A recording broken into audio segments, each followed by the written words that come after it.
Movie के starting में हम देखते हैं कि एक अंधेरी सी जगह है और वहाँ पर एक लड़की किसी से छुप रही होती है। तभी उसका बॉयफ्रेंड आता है और उससे शांत रहने के लिए कहता है। वो कहता है कि अगर तुम शांत नहीं रहोगी तो वो हमें मार देगा। इतने में कोई आदमी आता है जो इस लड़के के सर को काट देता है और कटे हुए सर को देखकर ये लड़की बेहद ही ज्यादा घबरा जाती है और भागने की कोशिश करने लगती है, मगर ये किलर उस लड़की को भी खतरनाक तरीके से मार देता है। अब यहाँ पर सीन शिफ्ट होता है और हमें कुछ फ्रेंड्स को दिखाया जाता है। इनमें से जैसन और नताशा दोनों लोग कपल होते हैं और मिक इनका फ्रेंड होता है। ये सारे लोग किसी जगह पर घूमने जाने के लिए डिस्कस कर रहे होते हैं। मिक जैसन को चार्लीज फार्म के बारे में बताता है। वो बताता है कि वो एक हॉन्टेड प्लेस है, वहाँ पर जाना काफी एडवेंचरस होगा और हम लोग उस जगह को एक्सप्लोर करते हुए एंजॉय भी कर पाएंगे। जैसन को सुन के ये जगह काफी रोमांचक लगती है, जिससे जैसन नताशा को घूमने चलने के लिए एक फार्म के बारे में बताता है और इसके बाद में नताशा अपनी फ्रेंड मेलेनी को भी कॉल करके अपने साथ में चलने के लिए बुला लेती है।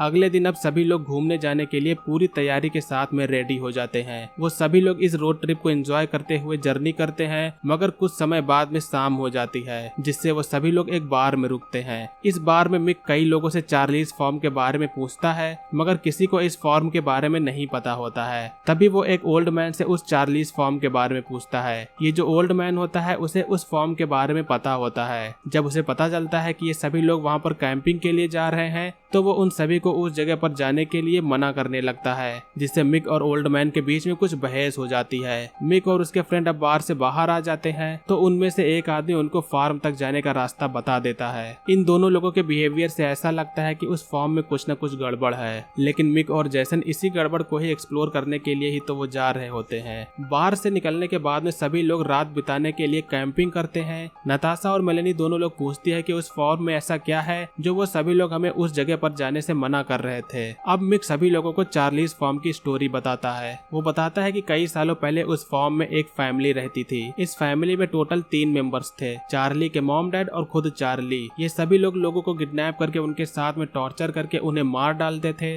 जिससे उनके मांस को वो लोग खाते भी थे। इन्होंने इनके फार्म में काम करने वाले कई सारे फार्मर्स को भी ऐसे मार डाला है। ये सारे नरबक्षी किसी दरिंदे से कम नहीं थे। ये बात जब पुलिस को पता चली थी तो उन लोगों ने चार्ली के डैड को मार दिया था, जिसके बाद में चार्ली की मॉम चार्ली को लेके यहाँ से भाग गई थी और इसके बाद में उनको कभी भी देखा नहीं गया। माना तो यही जाता है कि सब मर चुके हैं। ये स्टोरी सुनने के बाद में नताशा बेहद डर जाती है, मगर मेलेनी को पता होता है कि ये तो कई सालों पहले की बात है, जिसमें हमें अब डरने की कोई भी जरूरत नहीं है। अब अगला दिन होता है तो ये सभी लोग फिर से अपनी जर्नी शुरू कर देते हैं। वहाँ पहुँचने से पहले जैसन अपने फ्रेंड टोनी स्टुअर्ट को भी कॉल करके अपने साथ में आने के लिए इनवाइट करता है, मगर टोनी आने से मना कर देता है। वो ये भी कहता है कि तुम लोग भी उस जगह पर मत जाओ, वो काफी डेंजरस जगह है, मगर ये लोग उसकी बात को सुने बगैर जल्द ही फार्म के पास में पहुंच जाते हैं। फार्म में एंट्री करने का गेट बंद होता है, जिससे अब सभी लोग इस जगह से पैदल ही आगे जाते हैं। वो सभी लोग इस बड़े से फार्म को क्रॉस करते हुए जल्द ही एक कैबिन की तरह दिखने वाले पुराने से हाउस के पास में पहुंचते हैं। दिखने में ऐसा लगता है कि यहाँ पर सालों से कोई भी नहीं आया है और अंदर जाने पर भी उनको इस जगह की हालत बेहद ही खराब दिखती है। मेलेनी को यहाँ पर एक टेडी बियर मिलता है, जिसे वो अपने पास में रख लेती है। ये टेडी बियर चार्ली का होता है। अब कुछ समय में रात हो जाती है और रात हो जाने पर अब मिक उस फार्म की स्टोरी को आगे कंटिन्यू करते हुए बताता है। वो बताता है कि जब चार्ली और उसकी मॉम दोनों लोग इस जगह से बचकर भागे थे तो चार्ली की मॉम ने उसको एक जगह पर छिपा दिया था, जिसके बाद में चार्ली की मॉम को उन सभी लोगों ने मार दिया था। चार्ली अपनी मॉम को मरते हुए गुस्से में देखता है और चार्ली बिना कोई आंसू बहाए हुए ये नजारा देखता रहता है। ये स्टोरी सुनने के बाद में और उसी फार्म में होते हुए अब सभी लोग और भी डर जाते हैं, लेकिन फिर भी वो सभी इस बात को ज्यादा सीरियसली नहीं लेते हैं। कुछ समय बाद में सभी लोग सोने के लिए चले जाते हैं। रात में अचानक मेलेनी की आंख खुलती है। वो दरवाजे पर एक बड़े से आदमी को देखती है। ये आदमी चार्ली होता है, मगर मेलेनी उसको वहम समझकर फिर से सो जाती है। अब अगला दिन होता है। इस जगह पर घूमने के लिए 2 और नए लोग आते हैं। इनका नाम एलिसा और गॉर्डन होता है। सभी लोग यहाँ पर एक दूसरे को इंट्रोड्यूस करवाते हैं। इन लोगों ने भी चार्लीज फार्म के मिथ के बारे में सुना था, जिससे वो भी इस जगह को देखने के लिए आए होते हैं। काफी दूर से चल के आने के बाद में ये दोनों लोग बाकी लोगों के साथ में लंच करने लगते हैं, लेकिन इसी के दौरान जब मेलेनी अंदर अपने टेडी बियर को ढूंढती है तो वो यहाँ पर नहीं होता है। ऐसा लगता है कि कोई उसे यहाँ से उठा ले गया है। मेलेनी साथ में ये भी बताती है कि उसने कल रात किसी बड़े से आदमी को दरवाजे पर देखा था, मगर शायद ये मेरा वहम था। मिक ने कल रात सभी लोगों को हॉरर स्टोरी सुनाई थी, इसलिए शायद मेलेनी को सपना आया होगा। अब इस बात को छोड़कर सभी लोग इस जगह को 3 हिस्सों में डिवाइड होकर एक्सप्लोर करने का प्लान बनाते हैं और जैसन सभी लोगों से कह देता है कि शाम होने से पहले इस जगह पर वापस लौट आना। वो सभी लोग इस फॉर्म में घूमते हुए एंजॉय करना शुरू करते हैं, लेकिन उन्हें नहीं पता होता है कि उन सभी लोगों के ऊपर कोई चुपके से नजर रख रहा है। मिक और मेलेनी दोनों लोग रोमांटिक बातें करते हुए एक नदी के पास में पहुंचते हैं। मिक मेलेनी को नदी में चल के नहाने के लिए कहता है, जिसके बाद में मिक और मेलेनी दोनों लोग नदी में स्विमिंग करने के लिए चले जाते हैं। दोनों लोग इस नदी में नहाते हुए अब इंजॉय करते हैं। अब दूसरी साइड में एलिसन और गॉर्डन एक फार्म हाउस के पास में पहुंचते हैं। वो दोनों लोग इस फार्म के दरवाजे को खोलकर उसके अंदर जाते हैं। अंदर काफी ज्यादा अंधेरा होता है। वहाँ पर उन्हें एक बिस्तर दिखता है जो कि ऐसा लगता है कि यहाँ पर कोई रिसेंटली सो के गया है, लेकिन गॉर्डन कहता है कि यहाँ पर तो कई सालों से कोई भी नहीं आया है, तो ये बिस्तर यहाँ पर क्या कर रहा है। अब वो दोनों लोग ये सोच लेते हैं कि शायद उन्हीं की तरह कोई कैंपिंग करने के लिए आया होगा। इसके बाद जब वो इस जगह से निकलने वाले होते हैं तो बाहर जाने पर गॉर्डन को कोई कुल्हाड़ी से मार देता है। ये और कोई नहीं चार्ली होता है, जो कि एक इंसान कम दरिंदा ज्यादा लग रहा होता है। एलिसन उसे देख के छिपने की कोशिश करती है,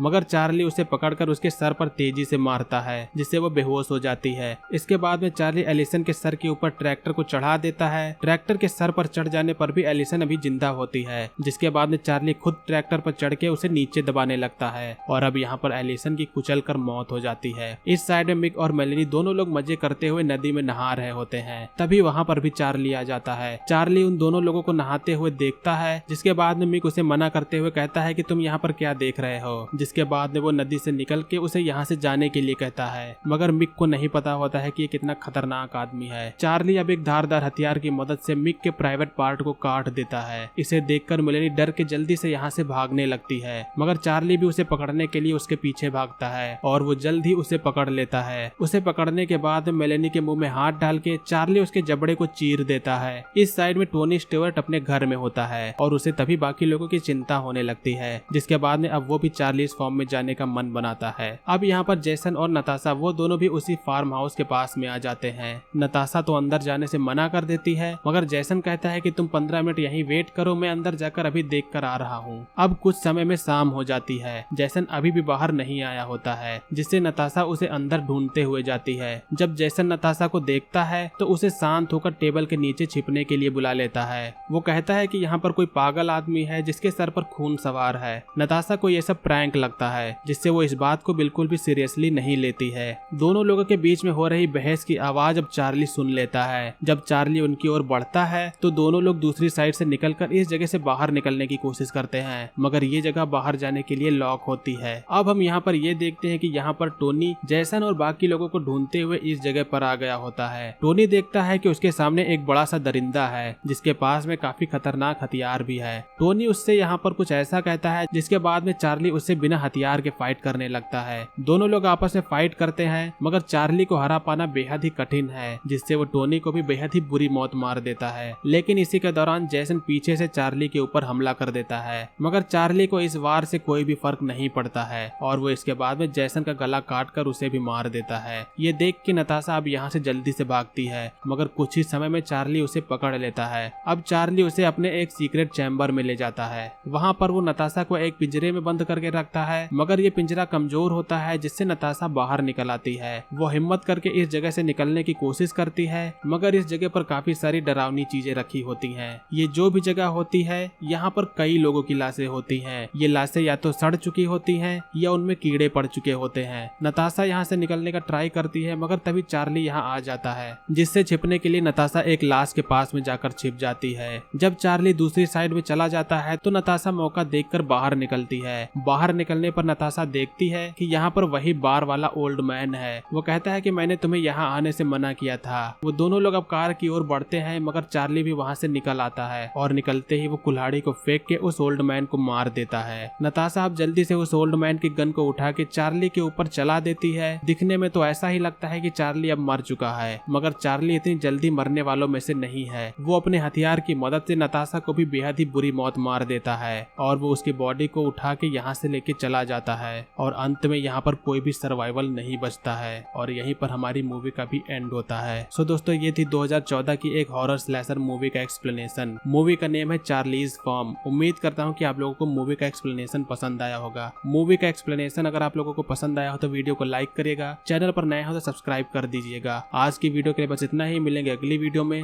तब तक के लिए बाय, जय हिंद, वंदे मातरम।